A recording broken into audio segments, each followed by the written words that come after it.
आप सभी को नमस्कार।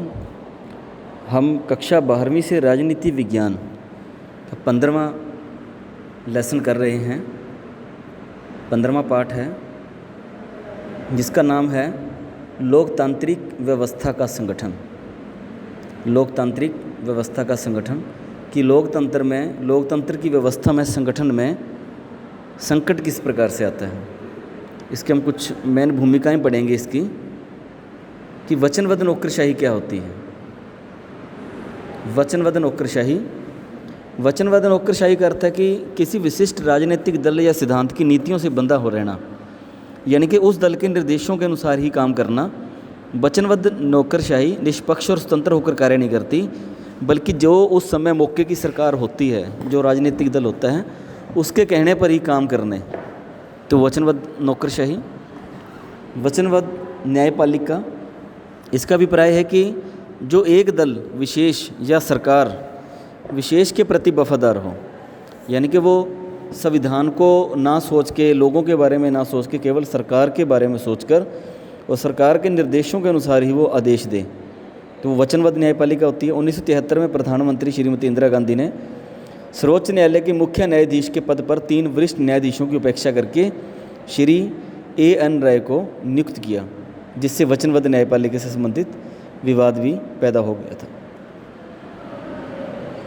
गुजरात नवनिर्माण आंदोलन। गुजरात में 1970 के दशक में नवनिर्माण आंदोलन की शुरुआत हुई। अहमदाबाद के LD इंजीनियरिंग महाविद्यालय के छात्रावास में खाने में 20% वृद्धि पर विवाद के कारण अहमदाबाद में असंतोष फैल गया। गुजरात नवनिर्माण आंदोलन उन लोगों के विरुद्ध था जो हरित क्रांति और श्वेत क्रांति के समर्थक थे। ये आंदोलन इतना व्यापक था कि गुजरात के मुख्यमंत्री चिमन भाई पटेल को भी त्यागपत्र तक देना पड़ गया था। बिहार आंदोलन जयप्रकाश नारायणन के नेतृत्व में हुआ, 1974 में चलाया गया था। जयप्रकाश नारायण ने इसे पूर्ण या व्यापक क्रांति भी कहा। 1975 में बिहार के लोगों को संबोधित करते हुए कहा था कि बिहार आंदोलन का मुख्य उद्देश्य समाज एवं व्यक्ति के सभी पक्षों में क्रांतिकारी परिवर्तन लाना है। यह इसका उद्देश्य ऐसा नहीं है कि जिसे एक दिन या एक वर्ष में प्राप्त कर लिया जाए, बल्कि अपने उद्देश्यों को प्राप्त करने के लिए लंबे समय तक बिहार आंदोलन जारी रखना होगा। राष्ट्रीय आपातकाल, इसको इमरजेंसी बोला जाता है। 1970 का दशक भारतीय राजनीति के लिए सर्वाधिक परिवर्तनशील और महत्वपूर्ण माना जाता है। यह दशक कांग्रेस पार्टी के विशेषतर प्रधानमंत्री श्रीमती इंदिरा गांधी के लिए विशेष महत्व रखता है। यहाँ इस दशक के शुरुआत में 1971 में पाकिस्तान को युद्ध में हराकर श्रीमती इंदिरा गांधी पूरे देश में लोकप्रिय हो गई। 1975 के आते जाते भारतीय राजनीतिक एवं सामाजिक परिस्थितियाँ इतनी बदल गई कि श्रीमती गांधी को देश में आपातकाल की घोषणा करनी पड़ी।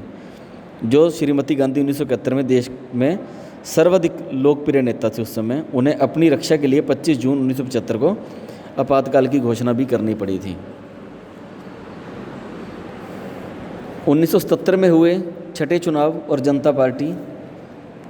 1977 के छठे आम चुनाव में कई कारणों से भारतीय राजनीति में ऐतिहासिक महत्व रखता है। इन चुनावों में पहली बार केंद्र में कांग्रेस पार्टी को हार का सामना करना पड़ा। उसका भारतीय राजनीति पर एकाधिकार पूरी तरह समाप्त हो गया था। इन चुनावों में मतदाताओं ने जनता पार्टी को ऐतिहासिक जीत दिलवाई और मोरारजी देसाई के नेतृत्व में जनता पार्टी की सरकार बनी। इसके कुछ महत्वपूर्ण बिंदु जो अभी हमने पढ़े हैं, इसके कुछ प्रश्न हम कर रहे हैं, ज्ञान की परख पर आधारित हैं। किस भारतीय नेता ने वचनबद्ध नौकरशाही और न्यायपालिका की धारणा को जन्म दिया? श्रीमती इंदिरा गांधी ने। 1973 में किस न्यायाधीश को 3 वरिष्ठ न्यायाधीशों की अनदेखी करके भारत के मुख्य न्यायाधीश को नियुक्त किया? न्यायाधीश A.N. राय को। प्रश्न 3 है, केशवानंद भारतीय मुकदमे का निर्णय कब हुआ? सन 1973 में। किस मुकदमे में संविधान के मूलभूत ढांचे की धारणा का जन्म हुआ? केशवानंद भारती मुकदमा। आपातकाल की घोषणा कब की गई थी? 25 जून 1975 को। प्रश्न 6 है, आपातकाल की घोषणा किस प्रधानमंत्री के समय हुई? श्रीमती इंदिरा गांधी के समय। और जनता पार्टी की स्थापना हम पहले भी कर चुके हैं कि 1977 में हुई। शाह आयोग के अनुसार निवारक नज़रबंदी के कानून के तहत कितने लोगों को गिरफ्तार किया गया? लगभग 1,11,000 लोगों को। 1980 में लोकसभा के चुनाव में किस पार्टी को ज़्यादातर सीटें प्राप्त हुई? 1980 के चुनाव में कांग्रेस को भारतीय बहुमत मिला कांग्रेस पार्टी को 353 सीटें प्राप्त हुई 1980 में। जनता पार्टी जो कि 1977 में जीत चुकी थी, लेकिन फिर भी उसके पतन का कारण क्या था? क्योंकि उसमें काफ़ी ज़्यादा गुटबाजी बन चुकी थी और जनता पार्टी के जितने सदस्य थे वो लगभग सभी ही कांग्रेस पार्टी से निकल कर गए थे, तो उनमें आस में भी गुटबाजी हो गई थी। प्रश्न 11 है, चौधरी चरण सिंह भारत के प्रधानमंत्री कब रहे? 1979 से 1980, 1979 टू 1980 के बीच प्रधानमंत्री रहे। अब पाठ्य पुस्तक पर आधारित कुछ प्रश्न हैं, सही गलत बताना है। कि आपातकाल की घोषणा 1975 में इंदिरा गांधी ने की थी, बिल्कुल सही है। आपातकाल में सभी मौलिक अधिकार निष्क्रिय हो गए, बिल्कुल निष्क्रिय हो जाते हैं। बिगड़ी हुई आर्थिक स्थिति के मद्देनज़र आपातकाल की घोषणा की गई थी, गलत, जानबूझकर की गई थी। राजनीतिक अपनी लोकप्रियता को बढ़ाने के लिए, और इसके पीछे कई कारण थे कि उनके खिलाफ जो है लोकतांत्रिक ढांचा खड़ा ना हो जाए, उसके अपने बचाव के लिए किया गया। आपातकाल के दौरान विपक्ष के अनेक नेताओं को गिरफ्तार कर लिया गया था, बिल्कुल कर लिया गया था, सही है। सीपीआई ने आपातकाल की घोषणा का समर्थन किया, सही, बिल्कुल किया। इनमें से ये बताना है कि आपातकाल की घोषणा के संदर्भ में कौन सा मेल नहीं खाता, या बच्चों इनका आप मिलान भी कर लोगे कि कौन सा मेल नहीं खा रहा। नक्सलवादी आंदोलन है वो इसमें मेल नहीं खा रहा, क्योंकि संपूर्ण क्रांति को आह्वान था।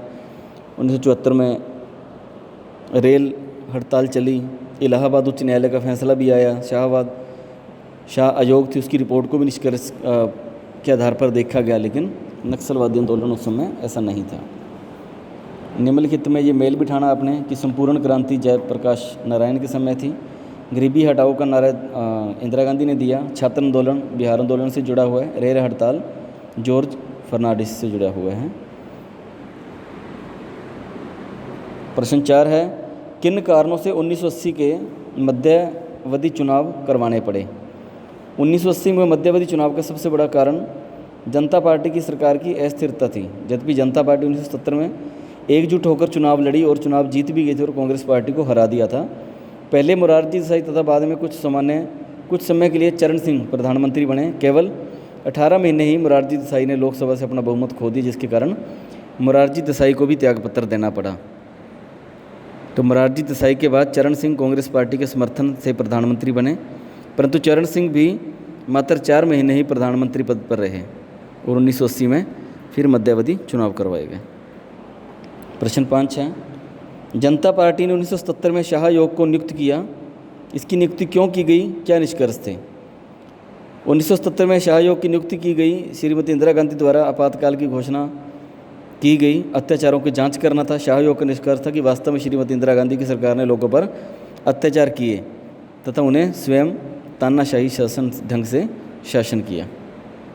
1975 में राष्ट्रीय आपातकाल की घोषणा करते समय सरकार ने इसका क्या कारण बताया? 1975 में आपातकाल की जब घोषणा की गई, सरकार ने बताया कि विपक्षी दलों द्वारा लोकतंत्र को रोकने की कोशिश की जा रही है, लोगों को उचित ढंग से कार्य नहीं करने दिया जा रहा। विपक्ष दल, सेना, पुलिस कर्मचारी तो सरकार के विरुद्ध वो भड़का रहे हैं उनको, इसलिए आपातकाल की घोषणा की गई। जानबूझ के इस तरीके से किया गया कि अगर वो सब भटक गए तो श्रीमती इंदिरा गांधी के खिलाफ एक मोर्चा खोल देंगे और उसको अपनी लोकप्रियता गंवानी पड़ेगी।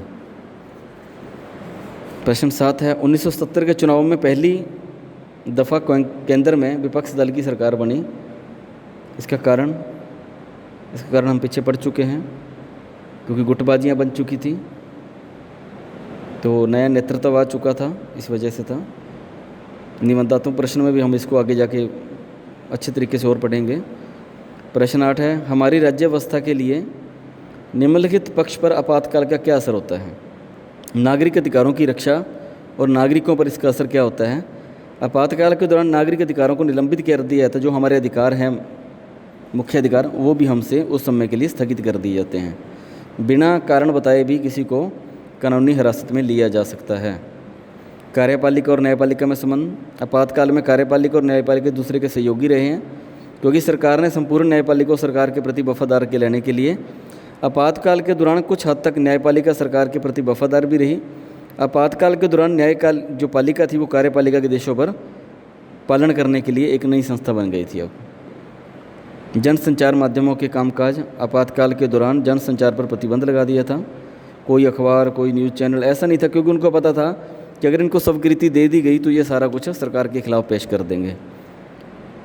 पुलिस और नौकरशाही की कार्रवाइयाँ करवाई गई उस समय। पुलिस और नौकरशाही सरकार के प्रति वफादारी बनी रही, क्योंकि पुलिस अधिकारी और नौकरशाही ने आदेशों को मानने से मना कर दिया। अगर जो मना कर रहे थे उनको निलंबित किया जा रहा था या गिरफ्तार किया रहा था, तो मजबूरी में उनको भी सरकार की हाँ में हाँ करनी पड़ी थी। प्रश्न 9 है, भारत की दलीय प्रणाली पर आपातकाल किस तरह का असर हुआ? आपातकाल का भारत में दलीय प्रणाली पर बहुत बुरा प्रभाव पड़ा। अधिकांश विरोधी दलों ने किसी प्रकार की राजनीतिक गतिविधियों की इजाज़त नहीं थी। आज़ादी के समय से लेकर 1975 तक भारत में वैसे भी कांग्रेस पार्टी का प्रभुत्व रहा। संगठित विरोधी दल उभर कर नहीं सामने आ पाए, तो ये इस दौरान विरोधी दलों की स्थिति और भी ज़्यादा खराब हो गई आपातकाल के दौरान। और वही कांग्रेस पार्टी और इंदिरा गांधी की सोची समझी चाल थी और वही कामयाब हो रही थी। प्रश्न 10 है, किन वजहों से 1977 में भारत की राजनीति दो दलीय प्रणाली के समान जान पड़ रही थी? 1970 में भारत की राजनीति दो दलीय प्रणाली के समान इसलिए दिखाई दे रही थी क्योंकि उस समय दो दल ही चुनावी दंगल में आमने सामने थे, जिसमें सत्ताधारी दल कांग्रेस और विपक्षी दल जनता पार्टी के बीच मुख्य मुकाबला था। 1970 में दो से ज़्यादा पार्टियां अस्तित्व में थी, इसके बावजूद लेखकगण इस दौर को दो दलीय प्रणाली का नज़दीक क्यों बता रहे हैं? यद्यपि 1970 में दो से ज़्यादा पार्टियां अस्तित्व में थी, अधिकांश विपक्षी दलों जैसे कांग्रेस, जनसंघ, भारतीय लोकदल, सोशलिस्ट पार्टी, इन सब ने मिलकर ही एक पार्टी बनाई थी, जनता पार्टी। तो इसलिए उसको भी मुख्य रूप से एक पार्टी ही माना गया। तो चुनावी दंगल में दो पार्टियां ही आमने सामने थी, कांग्रेस और जनता दल। कांग्रेस और जनता पार्टी किन कारणों से फूट पैदा हुई दोनों में? कांग्रेस में 1970 में हुई हार के कारण नेताओं में पैदा हुई निराशा के बाद फूट पैदा हुई, क्योंकि अधिकांश कांग्रेसी नेता श्रीमती गांधी के चमत्कारिक नेतृत्व से मोहपास से बाहर निकल चुके थे। दूसरी ओर जनता पार्टी के नेतृत्व को लेकर फूट पैदा हो गई थी। इसके कुछ धन्यवाद बच्चों।